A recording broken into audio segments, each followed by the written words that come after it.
ስርዓት ለውጥ እኮ ያው በምርጫ ብታደርጉትስ ኦልሬዲ ተግባራችሁ አንድ አይነት ከሆነ ስርዓትን ለመለወጥ ደግሞ ጦርነት አፈሙዝ ቢቀመጥና በምርጫ ብናደርገውስ የሚል ሐሳብ አለኝ። አመሰግናለሁ። እሺ ጊዜ ሰጥቼ ላንቺ ላዳግርሽ ፈልጋለሁ። እህቴ አከብርሻለሁ። ሐሳብሽ መልካም ነው። እንግዲህ አንቺ በመሰለሽ ነው የተናገርሽውና ጥሩ ነው። እንደዚህ ተከባብረን ማውራት። እኔ ብዙ ጊዜ እናገራለሁ፣ በኢትዮጵያ ፖለቲካ ትልቅ ሰው የለም፣ ታጋሽ የለም፣ ሆደ ሰፊ የለም። የኢትዮጵያ ፖለቲካችን በመጠላለፍ የዘረኝነት መንገድ ያተረፈ ያመጣው ነውና እንደነ ብርሃኑ ነጋ ያሉበት የፖለቲካ ኦነግ፣ ህወሓት፣ ብአዴን ያፈራው የፖለቲካ ሂደት ለዚህ ትርምስ አሁን ቅድም የተናገርሽው ለምን በምርጫ አይሆንም ላልሽው ነገር እንዳንሆን አድርጎናል።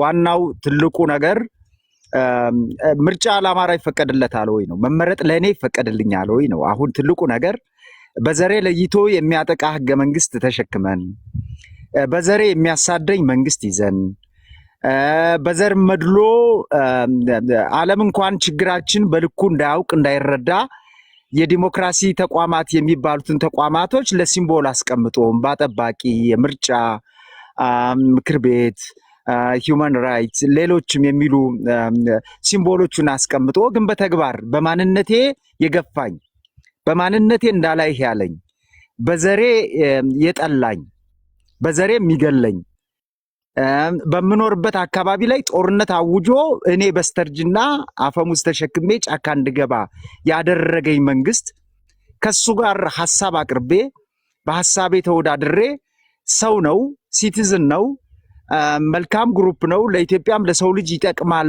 ብሎ ይሄ ህዝብ ቢመርጠኝ እውቅና ሰጥቶ በዘሬ በማንነቴ የማይገፋ መንግስትና ስርዓት በኢትዮጵያ አለ ብለሽ ታምኛለሽ? እኔን ወደ ምርጫ የሚጋብዝ? አመሰግናለሁ።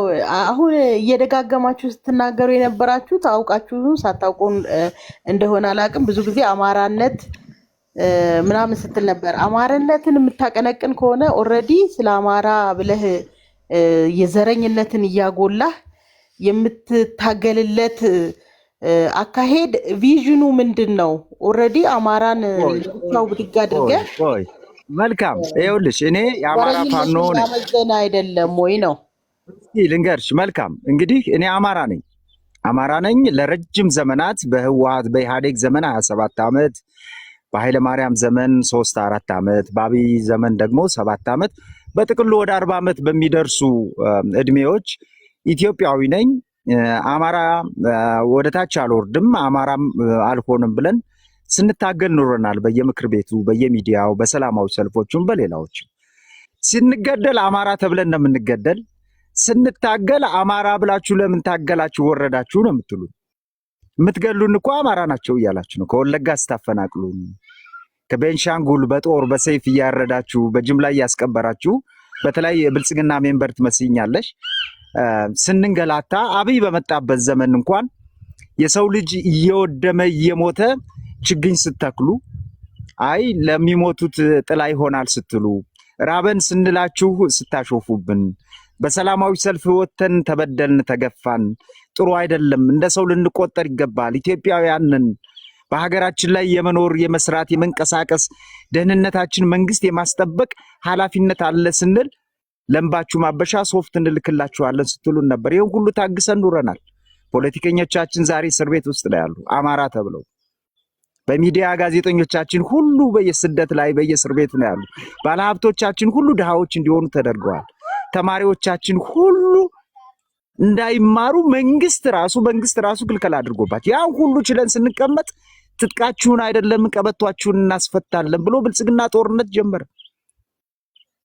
ከህወሓት ጋር በነበረው ጦርነት ማርከህ ታጥቀህ ታጠቅ ተባርኮልሃል፣ ያንተ ነው፣ አንፈልገውም፣ አንወርስም፣ አንቀማም የተባልነው መሳሪያ እሱም መሳሪያ ካልፈታ ቀበቶን ሁሉ አስፈታለሁ ብሎ ጦርነት ሲታወጅ እነዚህ ሰዎች ኢትዮጵያውያን ናቸው። ለምንድነው እንደ የተበደሉት? ለምንድነው ጦርነት የሚታወጅባቸው? ለምንድነው የሚገደሉ የሚታረዱ?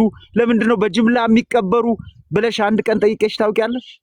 እኔ አማራ ነኝ ብዬ ዛሬ ስለታገልኩ ዘረኛ ነህ የምትይኝ አማራ ነህ ተብዬ ስገደል ለምን ብለሻል?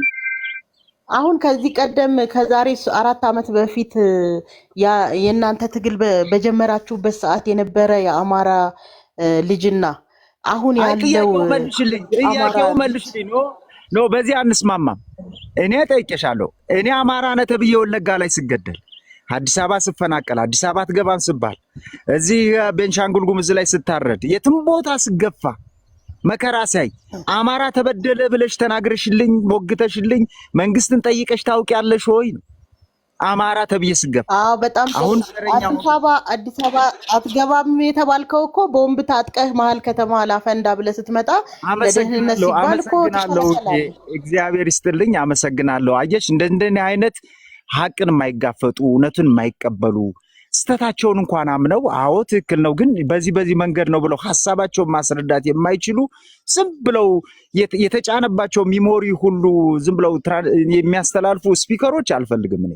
እኔ የምፈልገው ስፒከር አእምሮ ላይ ህሌና ያለው አዎ ይሄ ነገር እንደዚህ ሆኗል ብሎ የሚጠቅም ሐሳብ የሚያመነጭ ነውና እህቴ በዚህ ይበቃሻል። የመገደል የመታረድ ያ ሁሉ የፈሰሰ ደም ያ ለአላህ ብላችሁ ሁለተኛ አማራ አልሆንም አትግደሉኝ ሲል እነዛ ተማሪዎች ሲታገቱ ንጹሃን ሲሞቱ ሲጨፈጨፉ አፍሽን ዘግተሽ ተቀምጠሽ ዛሬ ይሄን ስርዓት ለመጣል በመናደርገው ትግል ላይ ዘረኛ ሆናችሁ ብለሽ መክሰስ ይሄ ህሌና ቢስነት ነው፣ ሆዳምነት ነው፣ አለማስተዋል ነው፣ ልቦና እግዚአብሔር አለመፍጠር ነውና እንደዚህ አይነት ስፒከር ነው አልፈልግም። ሐቅን ማይጋፈጥ ግን ሐቅን ተጋፍቶ አዎ ተገፍታችኋል ነገር ግን አለባችሁ ብሎ የሚሞግት ከመጣ ለማስተናገድ ዝግጁ ነኝ። እስኪ ሌላ ሰው ሐሳብ ያለው ካለ ይግባ። በነገራችን ላይ ይሄ ነገር በሚዲያ ሳይቀር ራሱ የዘር ማሳሳት የሚዲያ ጄኖሳይድ የተፈጸመበት አማራ ነው። ከ50-60 ሺህ ወደ 20 ሺህ እና 30 ሺህ እናወርደዋለን የሚል የሚዲያ ጄኖሳይድ የተፈጸመበትን አማራ አንድ ቀን ተቃውመው አያውቁም። የአማራ ትግል ቢያንስ እንኳን ይሄ ትግል በክልሉ ላይ እየተካሄደ ያለ ትግል ቢያንስ መፍትሄ ማግኘት አለበት ተብሎ እውቅና የአማራ ፋኖ በሰሜኑ ጦርነት ራሱን ሲከላከል በነበረበት ሰዓት ላይ ያገኘውን እውቅና እንኳን አሁን ለመንጠቅ አሁን እውቅናውን ላለመስጠት የፋኖን ትግል ከህወሓት ጋር ከኤርትራ ጋር ወስዶ እየለተመ ያለ የስርዓቱ አገብጋቢዎች ናቸው። በነገራችን ላይ እንደዚህ ሰዎች እነዚህ ትግል ወይም ጦርነት አማራ ክልል የተነሳ ጦርነት ሲቀጣጠል ሙሉ ኢትዮጵያን ይበላል። ይህን ጦርነት አሻግረው የሚያዩ ሰዎች አሻግረው የሚያዩ ከኛ ይደርስ የሚሉ ከነሱም አልፎ ይደርሳል። ስለዚህ በእንደዚህ አይነት ሀሳባቸው ወይም አእምሯቸው የተመረዙ ሰዎች ማስተዋል፣ ነገን አርቆ ማሰብ አስፈላጊ ነው ብዬ አስባለሁ። ይሄ ትግል ላይቀለበስ ነው የተጀመረው፣ ላይቆም ነው የተጀመረው። ይሄ ትግል ብዙ ደም ፈሶበታል፣ ብዙ መስዋዕትነት ተከፍሎበታል።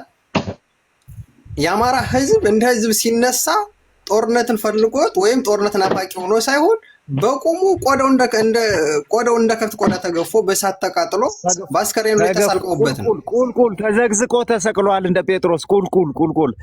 እስኪ ሌላ አንድ ሰው እዚህ ገብቷል። አንድ ደቂቃ ነው የምሰጥ፣ ባትሪ ጨርሷል። ቆይ አንዴ ጠብቅ፣ ኦፊስ አንዴ ጠብቅ። ቀጥል ወንድሜ ቀጥል። GECH ለሚል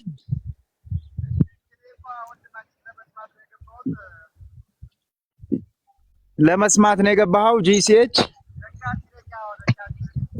እሺ፣ አመሰግናለሁ አባትዬ። እሺ አፋብን አለህ?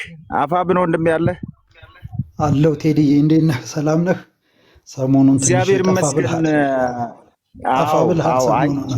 ግዳጅ ላይ ነው ያለሁት። አሁንም ኔትወርክ አግኝቼ ነው የገባሁት። ይኸውልህ አሁን ቅድም አንዲት የፒፒ ስፒከር ገብታ ነበር። ይቅርታ ስድብ አይደለም፣ ስፒከር ማለት ድምፅ የሚያጎላ ማለት ነው። እንደዛ ነው፣ ስድብ አይደለም። ስፒከር ማለት ነው የፒፒ ፕሪንሲፓሊ ብልጽግና ስፒከር ነች። ስፒከሯ ግን ሂውማኒቲ የጎደላት የኔ ፍረጃ ሂውማኒቲም አእምሮም ህሌናም የሌለ ነው። በአይንህ ያየኸውን ነገር ክደህ ሌላውን አለባብሰ ቅዱስ አድርገህ ማምጣት እኔ ጋር አይሆንም። እኔ ጥፋት ካለብኝ ፋኖ አጠፋ የተባለ ትክክለኛ ጥፋት ካለብኝ እዚህ በፊት ማምኜ እናስተካክላቸዋለን ያልኳቸው ነገሮች አሉ። ጥፋቴን ወስዳለሁ። አንድ ነገር ማወቅ አለብን ሁላችንም። የአማራ ፋኖ ብሔራዊ ንቅናቄ የሚመራው ትግል የህዝብ ትግል ነው። የአንድ ፓርቲ የግሩፕ ወይ ደግሞ አይደለም። የአማራን ህዝብ ትግል ነው እየመራ ያለ። የህዝባዊ ትግል ደግሞ ምክንያት አለው፣ ሪዝን አለው።